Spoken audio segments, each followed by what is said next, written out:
In his dimly lit study, occasionally brightened by lightning, Kinzo kept mumbling and laughing to himself. He's fucking crazy. On the antique clock with the intricate design that had been sitting on his desk, the two overlapping hands tilted to the right and began to slide. The measure of time that counted up to 24 had returned to 0 and had begun to count back again. 時の刻みとは残酷なものよ。24を数えるために1日をかけてたどり着き、そして再び0に戻る。23時59分までは確かに数えただろう。しかし24時にたどり着くことはできたのだろうか。たどり着けず再び0時に戻ったと考えれば、それは何とも虚しいことよ。Well, I mean, in the same instance that reaches 24, it turns to 0, so... both?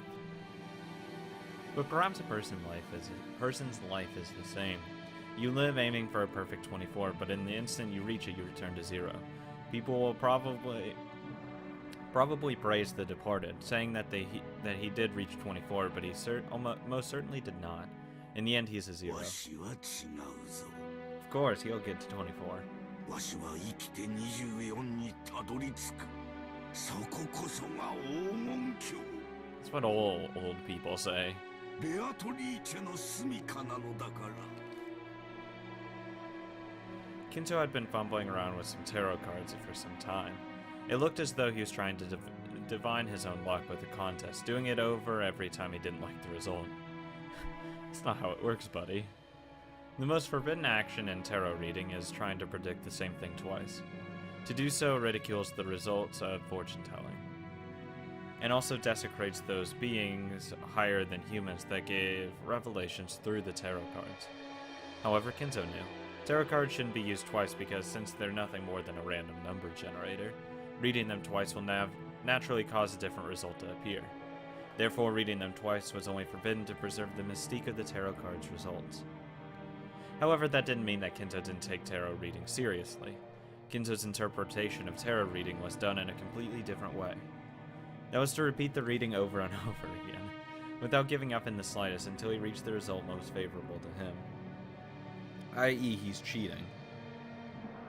The mark he set for his most favorable result would vary, but when he demanded the most favorable result in a strictly literal sense, it was the same as simple roulette of luck, where he seeked an arithmetic miracle.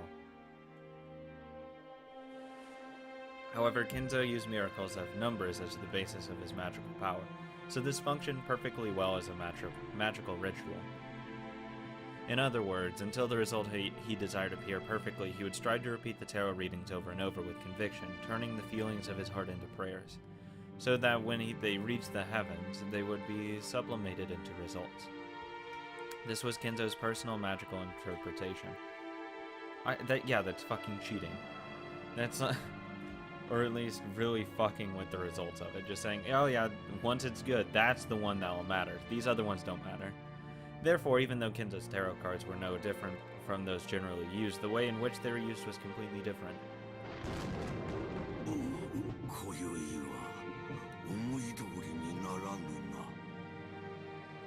Kinzo stopped his hands for a second.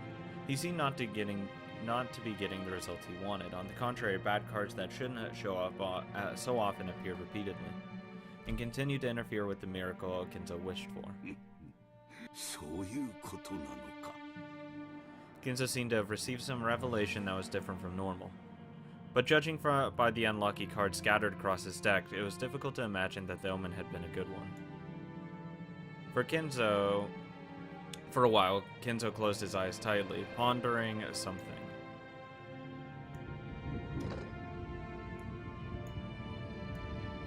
Then as thunder roared, he made up his mind about something, took the telephone receiver and dialed.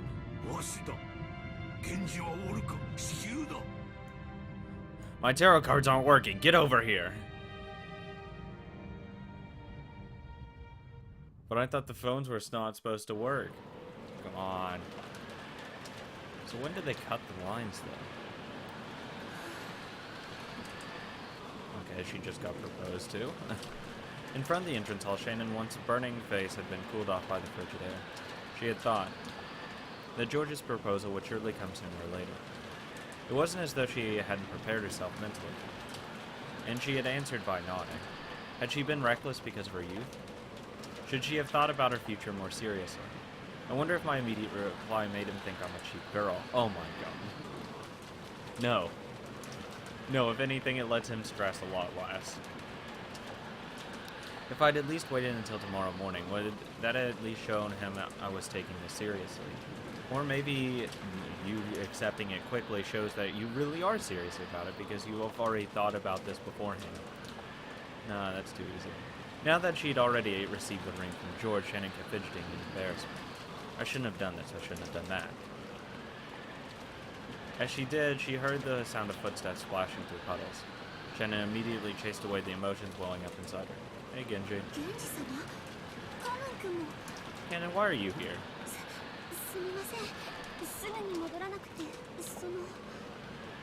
She grew stiff, thinking she'd surely be scolded for spending too much time in her secret lover's meeting with George. Why? You could just say that George ordered you out there. Come on.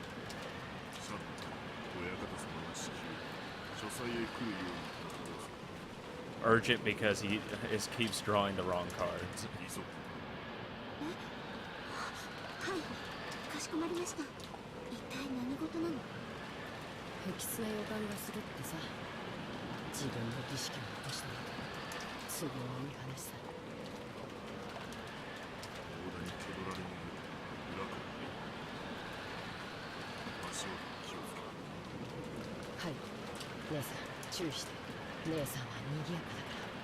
Wow. Kenna was especially good at hiding his footsteps, just like a cat. He was able to suddenly be there without anyone noticing and leave in the same way. For example, even though he stepped in puddles, the sound he made was far smaller than that of the rain hitting him. Genji also had abilities of that kind, or rather those servants called furniture were supposed to be like that. Just how desks and closets go unnoticed by the family members. These servants also held it as a great virtue to just suddenly be there whenever they were needed. God, that freaks me the shit out. I want to hear you approaching. Compared to that, Shannon's footsteps still strongly asserted themselves. She was also trying to hide her footsteps, but compared to Kennen and Genji, well, you could say she was a little more boisterous. Eventually, they reached the back door, and the three of them entered the mansion.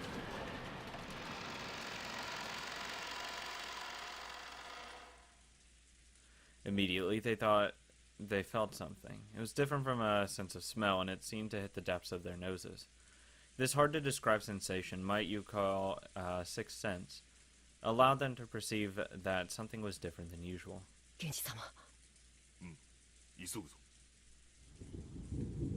That sensation made it feel as though a tense something was pressing in around them. Realizing that, the three of them dashed up the stairs, heading for Kinzo's study while still hiding their footsteps. Except Shannon, who was making a bunch of noise. When they dashed up the stairs, that smell of sweet poison, particular to Kinzo's study, reached their noses.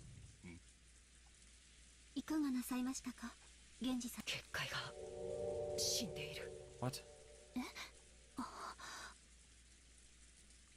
After hearing Kennen's words, she looked at the door to the study. A scorpion pattern was engraved on the doorknob, a powerful ward against magic.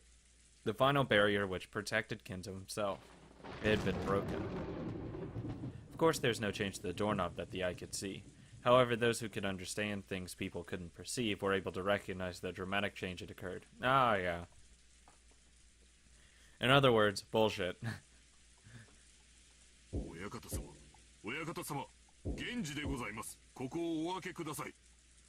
Genji called in this way after knocking several times. But there was no answer from the study. Shannon,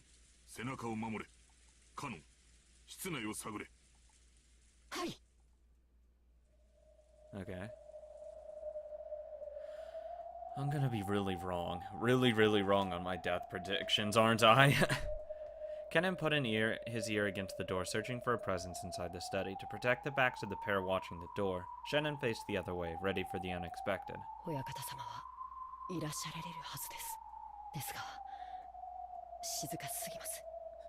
He's not yelling at a random piece of the wall. Something's wrong. ご無事だということか。いえ、静かが過ぎます。 Too quiet. まさかそんな。親方様、扉を失礼させていただきます。 Genji pulled a gold key out of his pocket. It was the only key to the study that existed other than the one Kinzo held. He stuck in the keyhole and turned it heavily. At first glance, it seemed to prove that it was a sturdy lock. However, now that the barrier had been destroyed, this door might as well have been left open from the viewpoint of anyone with magical power. The heavy sound just meant that the door had been opened even for humans. 失礼いたします。 As Genji respectfully bowed his head and Cannon's sense of tension grew tighter, and Shannon trembled, they entered the study. Oh, he's fine. They immediately discovered Kinzo's figure. He was sitting on the reception sofa so that his back faced them. Genji noticed the person sitting across from him and again bowed deeply. Ah, God. Cannon also noticed that person, but he didn't bow his head. He stood in front of Shannon and spread out his arms, blocking the way to her. So, without even seeing that person's face, Shannon already had a good idea who it was. お越しでございましたか、ベアトリーチェ様。 Good. 源氏か。なかなかに早いな。やはり家具は主の呼びかけに素早く答える方が良い。 Good lord. こやつとは大違いだ。 ロノエ様もお越しでしたか。 Genji directed his greeting towards the thin darkness behind and to the right of Beatrice, where there shouldn't have been anything. Even Cannon and Shannon would never have imagined that someone was there. However, the darkness responded immediately and praised Genji's eyesight.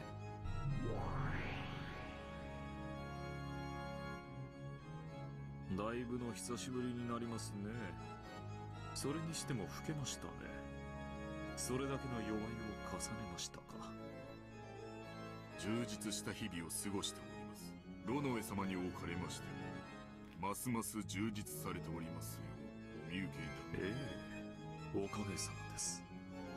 そしてシャノンも久しぶりですね。君は随分と美しくなった。そして随分と強くなったようですね。良いことです。ありがとうございます。姉さん、あいつは一体。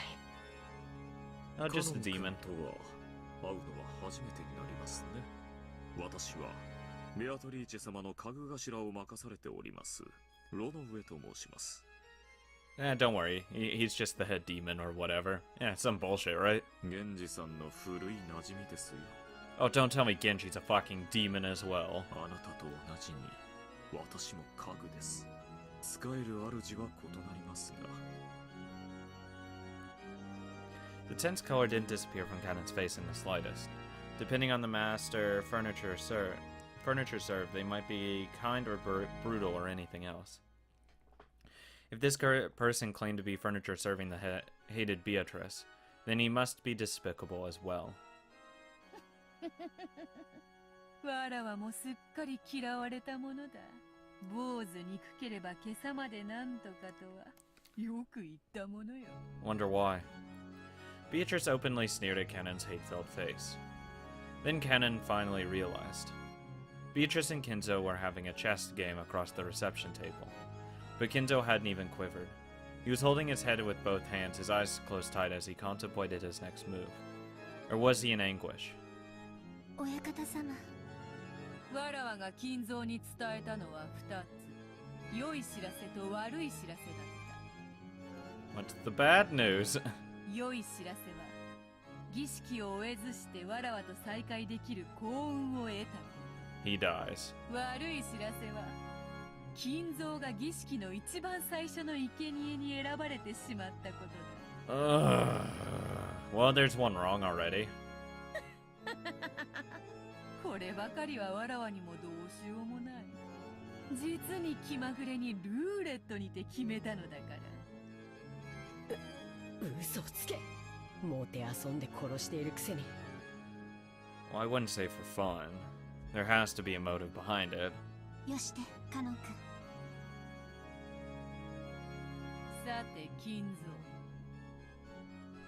蔵、そろそろ負けを認める気になったのか？これにてわらわとの長きにわたる勝負は決着だな。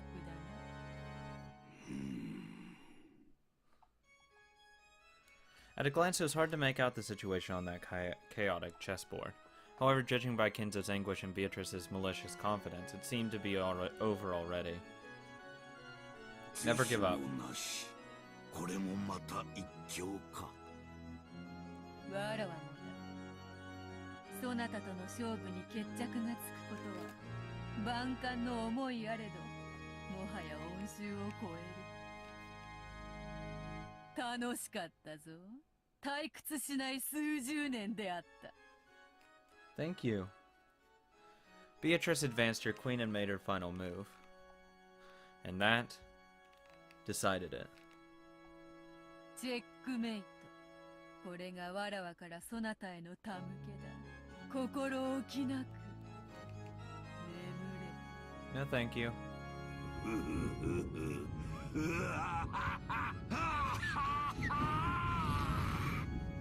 Oh, that's one way to die. Kinzo suddenly stood up and laughed, like an opera singer facing a full crowd spreading his arms, as though he had succeeded in a century-long plan. Oh, God!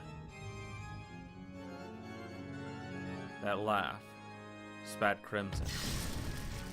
Crimson flames poured out from inside him, spitting even out of his mouth, ears, and nose, and all at once his body was wrapped in hellfire. But Kinzo kept laughing. God.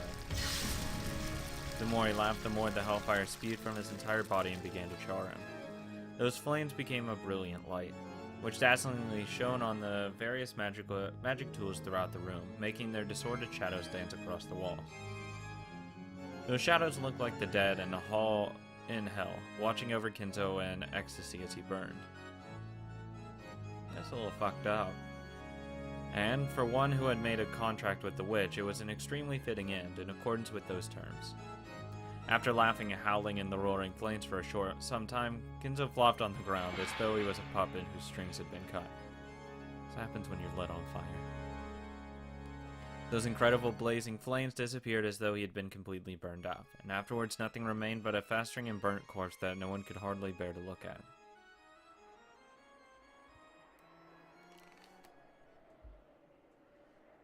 Oh, that's something. お前が言うか。ふさわしい死に方だと思っているくせに。It's a way to die. I don't know fitting, but it's a way to die. なぜお前が姿を現している？僕たちに何か用だとでも言うのか？よしてカノン君、ベアトリーチェ様を挑発してはダメ。I'll do whatever the fuck I want. すっかり怯えさせてしまいましたね。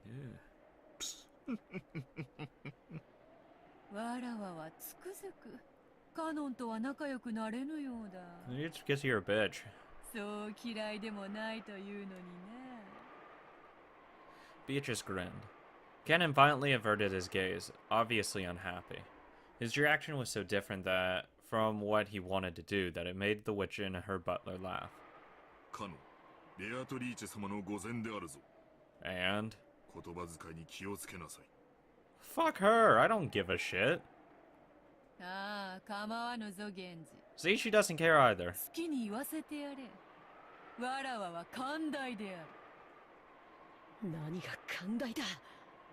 わらわは死にゆく者にはいつだって寛大である。 Okay, now I'm going to be really wrong. Cannon was taken aback by that creepy laughter. Beatrice wasn't here just to take Kinzo's life. The first twilight required 6 sacrifices. Kinzo alone wasn't nearly enough. And they just casually walked in here. 安心せよ、カノン。そなたらがここに訪れたから生贄に選ばれるのではない。It is, but okay. 生贄に選ばれているからこそ、ここに呼ばれているんじゃないか。God damn it, Kinzo! なんだと。Their instincts were good enough to spot our meaning instantly. 6 sacrifices were required for the first twilight. After Kinzo, how many more would you need to add up to 6? In this mansion, the number 5 instantly made them think the number of servants here.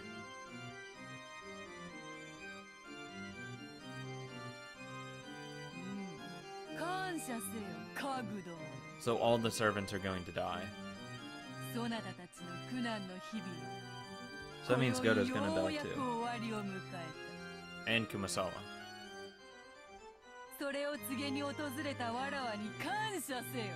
Okay, so I'm just very slightly completely wrong. And who was gonna die?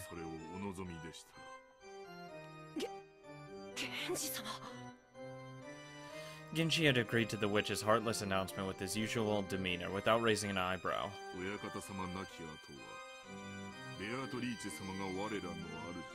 Fuck her!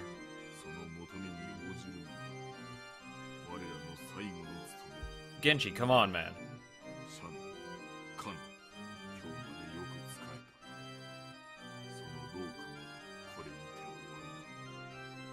Genji はさすがですね。同じ家具としてあなたを誇りに思いますよ。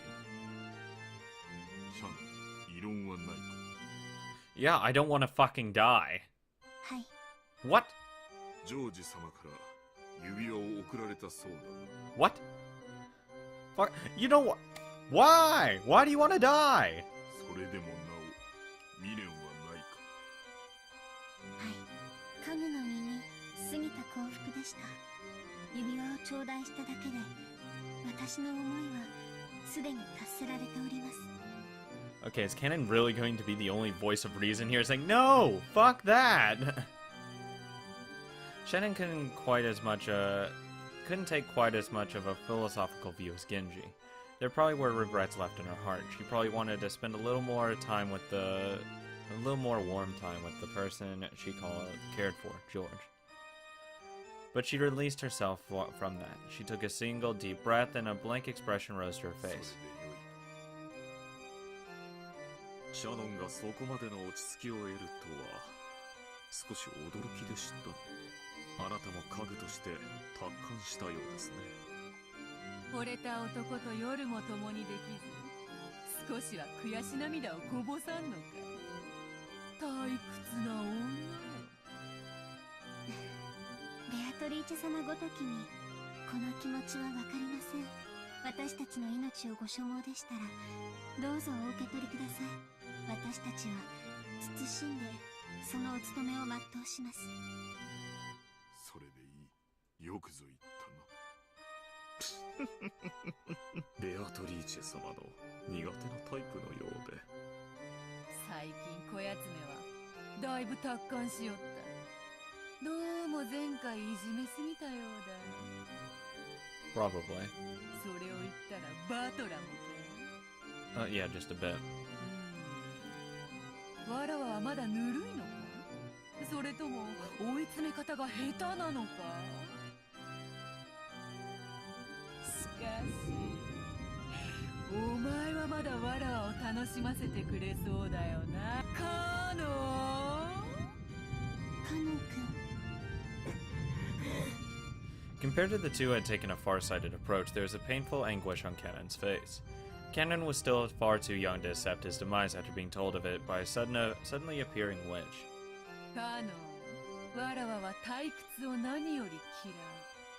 Too bad! そしてお前を除く二人が素直に死を受け入れるもので、だからそなたにはわらわの期待を裏切らないでもらいたいものだ。僕を慰み者にしようというのか。Cannon realized that he was being provoked. However, no matter how furiously anger spurred him on, his opponent was a witch. He was furniture. He hadn't a chance of victory from the beginning. But the witch was expecting that he'd struggle in vain and writhe around. He was even looking forward to it. Just thinking about that was frustrating enough to get his blood boiling. It was disappointing the witch by refusing to resist like the other two, the only way he could strike back at her. Yeah, but fuck that. 煉獄の七姉妹が長女、ルシファー、いでよ。Oh, hello. 傲慢のルシファー、ここに。How are you doing? カノン、家具に魔女と戦えというのも酷な話よ。そ Yeah, な for a たがい witch. くら怒りに駆られようとも、勝算のない戦いでは希望も持てまい。無論勝ち目のない戦いではわらわも退屈というものならば、家具は家具、 Okay. 家具同士で決着をつけてはどうか。それならば勝てる希望も持てるであろう。恐れながらベアトリーチェ様、私がそのような出来損ないの家具に劣るようなことがありましょうかこんな可愛い子に私が万一にも負けるようなことなど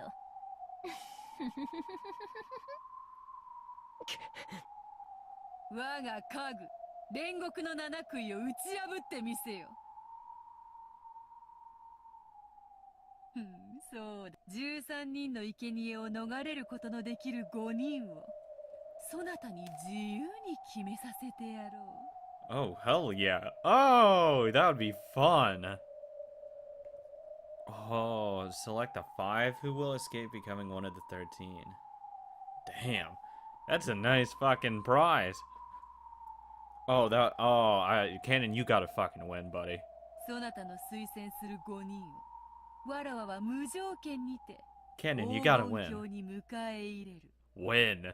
それならばどうか。 Oh, that's a fucking deal. Cannon understood that he was being provoked. However, the witch's offer was very tempting. Fuck, let's do this. It's just me against fucking Lucifer over here. Bring her the fuck on. Come on. But at this point, Cannon couldn't care less about this evil ceremony the witch and the rest were trying to carry out. On the contrary, it was much more important than that he remained alive so that he could be invited to the Golden Land. And his wish granted by Beatrice there. そなたは家具は嫌だと泣いたな。そなたの望み、枕を濡らしてまで望んだ人間の体を与えてやろうぞ。 Here he has a human body, though. どうだ。そうすればジェシカとも結ばれるぞ。おお、ちょうどよい。黄金鏡へ招ける5人にジェシカとそなたを推薦すればよい。自分だけが幸せになることに抵抗があるならば、さらにシャノンとその思い人であるジョージを加えればよい。義理があるならばさらに源氏も加えればよい。 Okay, if I was Cannon, I would probably myself, obviously, so only 4, really. So let's bring in the Rosa, Natsui. Let's bring in Maria so she can be happy as well. And probably Jessica. Oh god, I wish I had that one extra so I could add in Genji. Because Genji deserves it. Genji fucking deserves it. おお、これで5人だ。十分ではないか。カ I ノ need ン、 fucking like 6. I need 6. これだけのご褒美があれば。そなたはわらわを退屈させはしないよな。どうせ戯れよ。 I don't fucking care. I'll win. 耳を貸す必要はない。 I'll still win. 僕は嫌だ。姉さんはそれでいいの？ Beatrice couldn't hide her evil smile at those words. 僕は嫌だ。幸せになりたい。家具なんてもう嫌だ。 Thank you. 人間になって普通の恋がしたい。僕も姉さんのように海が青いってことを知りたいんだ。 Yes! Do it! 若いですね。 Kick her ass! 羨ましい。だから若者は好きなのだ。源氏、シャノンは下がれ。カノン、ルシファーは前へ。 Do it. 仰せのままに。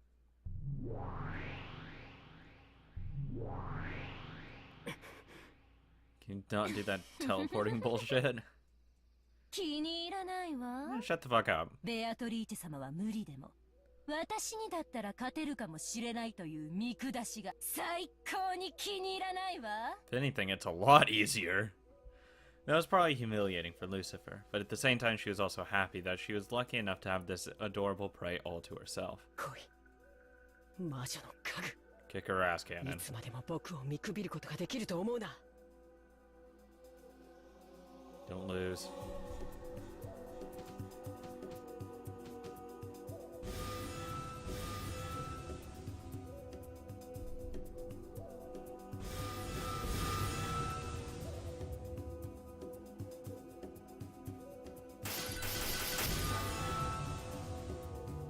come on. Oh, someone's getting a little pissed.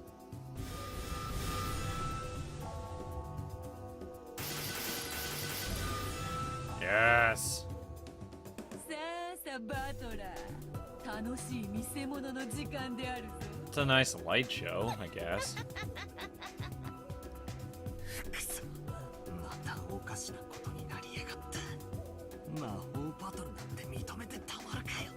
Again, I'm going to go ahead and throw it out again because I guarantee Cannon's gonna probably lose. Probably because if he does end up winning, Beatrice will just fucking kill him because that's what she do. Because she can't ever have that kind of thing. And all three of them will die. Thus, no one will be seeing this magic thing happening that actually lives to tell about it. That isn't a servant.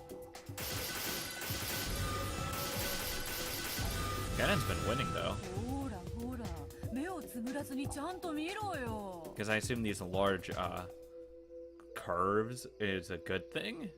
ほらほら、ほらほら、魔法だよ、家具だよ。 Okay. そなたがどんなにわらわや魔法、ほらほら、ほらほらほらほら。 But there's still like no evidence of this stuff happening.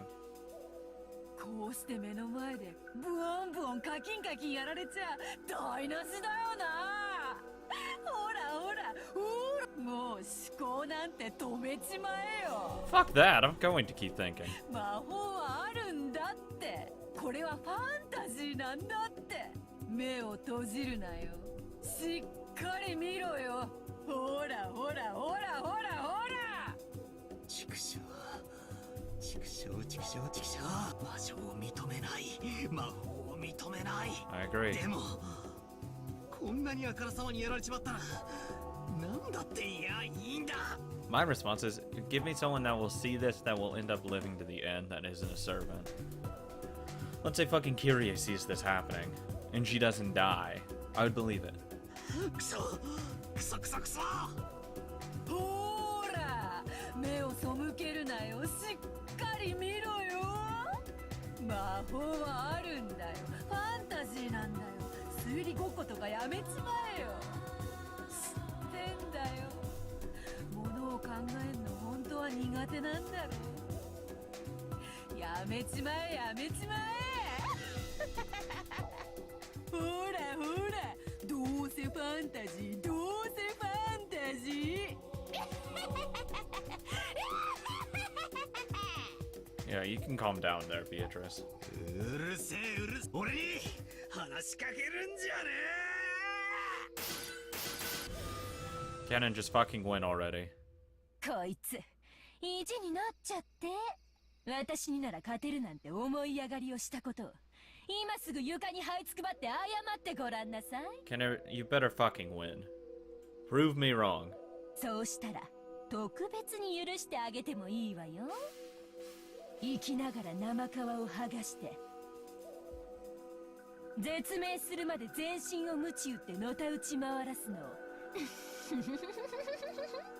可愛い子なんだから謝っちゃいなさいよ。そうしたらあなただけは最高に素敵な気分の中で優しく。黙れ魔女の家具。お前と問答するつもりはない。私なんか眼中にないというのね。 Basically. 気に入らないわ。本当に気に入らないわ。カノン君。あやつ、サタンの時よりも筋がいいではないか。だから人間は恐ろしいのです。たまに魔女にまでなり悪魔を羊扱いにしたりいたしますよ。わらわはどちらを応援すればよいというのか。こいつ私と互角に渡り合うというの。 Yes! 僕を見くびるな。お前にそのおごりがある限り僕には決して勝てない。私この煉獄の七姉妹が長女ルシファーを指して Yeah. 決して勝てないと。こんな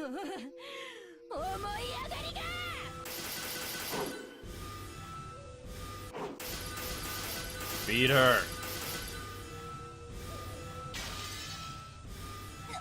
Yes! Yes! Yes! Shannon was desperately trying to stay alive, and he had a strong desire to become human. But Lucifer didn't feel anything stronger than a slight desire to play. So that led to an inevitable result. It was a result that could be reached by the power of humans. The power of the heart. これまでだ。 End her.